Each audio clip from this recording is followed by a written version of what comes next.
Hello दोस्तों। आज मैं आपको जिस कंपनी के बारे में बताने वाला हूँ उसका आईपीओ आने के बाद उस कंपनी ने एक ही साल में 2000% तक का रिटर्न दिया था। मतलब उस कंपनी का शेयर एक ही साल में 20 गुना हुआ था। पर आज हम देखें तो इस कंपनी का शेयर हमें 50% की गिरावट में देखने को मिल रहा है। मतलब इस कंपनी में अच्छी खासी प्रॉफिट बुकिंग हुई है, मगर हमें इसे पॉजिटिव नज़र से देखना चाहिए। ये एक गिरावट नहीं बल्कि एक अपॉर्चुनिटी है।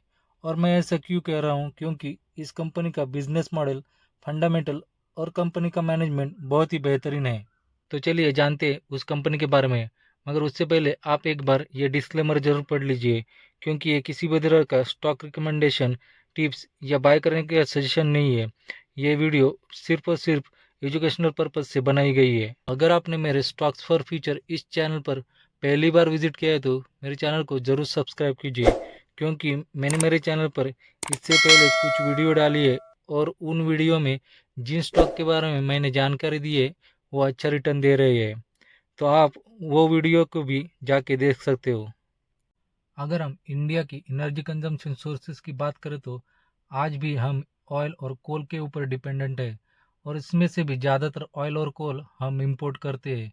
इसी की वजह से हाल ही में जब युद्ध हुआ था ईरान, इसराइल और अमेरिका के बीच, तो हम ऑयल इंपोर्ट नहीं कर पा रहे थे, और उसी की वजह से हमारा शेयर मार्केट भी गिरा था। आज भी हम ऑयल के लिए दूसरे देशों के ऊपर डिपेंडेंट है।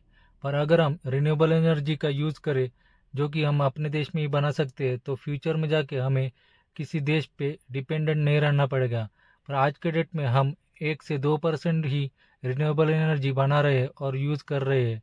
तो फ्यूचर में इस सेक्टर में बहुत ग्रोथ होने वाली है, और आज का स्टॉक भी इसी सेक्टर से जुड़ा हुआ है। तो चलिए जान लेते हैं कि कंपनी काम क्या करती है, कौन से सेक्टर के लिए करती है, और कंपनी के कुछ की पॉइंट्स है वो भी जान लेते हैं। तो कंपनी मेनली 2 सेक्टर के लिए काम करती है। उसमें से पहला सेक्टर है रिन्यूएबल एनर्जी, और रिन्यूएबल एनर्जी से कंपनी का 58% रेवेन्यू आता है। उसके बाद कंपनी टेलीकॉम सेक्टर के लिए भी काम करती है, और यहाँ से कंपनी का 28% रेवेन्यू आता है। ये कंपनी इन दोनों सेक्टर के लिए ईपीसी सर्विसेज प्रोवाइड करती है, मतलब इंजीनियरिंग, प्रोक्योरमेंट और कंस्ट्रक्शन। मतलब जब इस कंपनी को कोई प्रोजेक्ट मिलता है तो ये कंपनी उसका डिज़ाइन करती है, उसके लिए लैंड खरीदती है, उसके बाद उसके लिए ज़रूरी मशीन और सामान भी खरीदती है, उसको पूरा करती है, और उसको फुल्ली ऑपरेशन में लाने के बाद वो अपने क्लाइंट्स को हैंड ओवर करती है। मतलब स्टार्ट टू एंड सर्विसेज ये कंपनी प्रोवाइड करती है, और सारा का सारा काम उस प्रोजेक्ट के लिए खुद ही करती है। साथ ही ये कंपनी प्रोजेक्ट को लगने वाली ऑपरेशंस और मेंटेनेंस सर्विसेज का भी काम करती है। ये कंपनी 2012 में इनकॉर्पोरेट हुई है। ये एक हैदराबाद बेस्ड कंपनी है जो पैन इंडिया प्रेजेंस रखती है। उसके बाद इस कंपनी में सूर्य कुमार यादव, जो कि इंडिया टीम के T20 के कप्तान है, वो इसमें अपना स्टेक होल्ड करते हैं।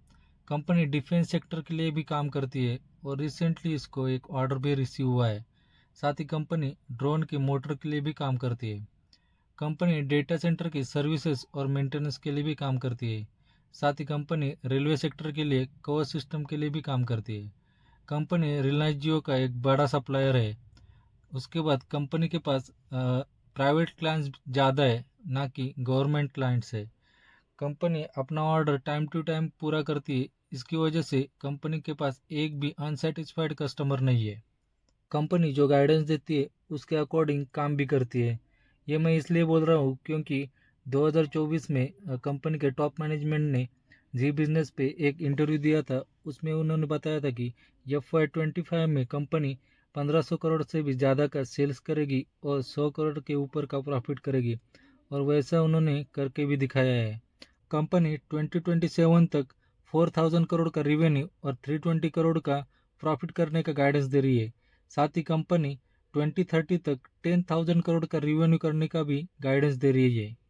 कंपनी का मार्केट कैप 4000 करोड़ का है, और कंपनी का पी भी 19 का है, मतलब सस्ता है। और ये कंपनी जिस सेक्टर से बिलोंग करती है, जो रिन्यूएबल सेक्टर है, उस सेक्टर से इस कंपनी का पी बहुत कम है। कंपनी का ROC 38 और ROE 35 है। मतलब कंपनी अपने पैसे का अच्छे से इस्तेमाल कर रही है। अगर हम इस कंपनी का चार्ट देखें तो अभी हमें 50% के गिरावट में देखने को मिल रहा है। पर जब इस कंपनी का share price all time high पे था 2024 में, तो ये कंपनी 46 करोड़ का प्रॉफिट करती थी, पर अब 2026 में इस कंपनी ने 200 करोड़ का प्रॉफिट किया है। पर इसका शेयर प्राइस हमें 50% की गिरावट में देखने को मिल रहा है। मतलब हर समय कंपनी का शेयर प्राइस उसका वैल्यू नहीं दर्शाता है। कभी वो डिस्काउंट पे चल रहा होता है, तो कभी वो ओवर वैल्यूड होता है। कंपनी को क्वार्टरली परफॉर्मेंस की बात करें तो ये कंटिन्यूसली इम्प्रूव होते हुए दिख रहा है। उसी तरीके से हम कंपनी की ईयरली परफॉर्मेंस की बात करें तो ये भी बढ़िया तरीके से इम्प्रूव हो रहा है। जहाँ पर कंपनी 2022-23 में 300 करोड़ के आसपास का सेल करती थी, तो कंपनी ने 2026 में 2800 करोड़ का सेल किया है। मतलब इसमें अच्छा खासा जंप देखने को मिल रहा है। कंपनी 2022-23 में 10 करोड़ और 17 करोड़ का नेट प्रॉफिट कमाती थी, तो कंपनी ने 2026 में 211 करोड़ का नेट प्रॉफिट कमाया है। कंपनी का कंपाउंडेड प्रॉफिट ग्रोथ भी लास्ट 5 ईयर्स में 89% से बढ़ रहा है, जो कि एक बढ़िया नंबर है। कंपनी की कैश फ्लो की बात करें तो कंपनी का नेट कैश फ्लो पहले जो निगेटिव हुआ करता था, तो अब ये 2026 में पॉजिटिव हुआ है, जो कि एक अच्छी बात है। उसके बाद हम कंपनी के शेयर होल्डिंग पैटर्न की बात करें तो कंपनी के प्रमोटर के पास अभी 61% की हिस्सेदारी है। कंपनी का नाम है बोंडाडा इंजीनियरिंग लिमिटेड। और कंपनी की क्लाइंट लिस्ट की बात करें तो कंपनी के क्लाइंट लिस्ट में बड़े बड़े नाम शामिल हैं, जिसमें रिलायंस जियो, एयरटेल, बीएसएनएल, इंडस टावर, बेल जैसे बड़ी बड़ी कंपनियां शामिल है। कंपनी की ऑर्डर बुक की बात करें तो कंपनी के पास FY25 तक 5000 करोड़ का ऑर्डर था, जिसमें से 3500 करोड़ का ऑर्डर रिन्यूएबल एनर्जी सेगमेंट से था, तो 1000 करोड़ का ऑर्डर टेलीकॉम सेक्टर से था।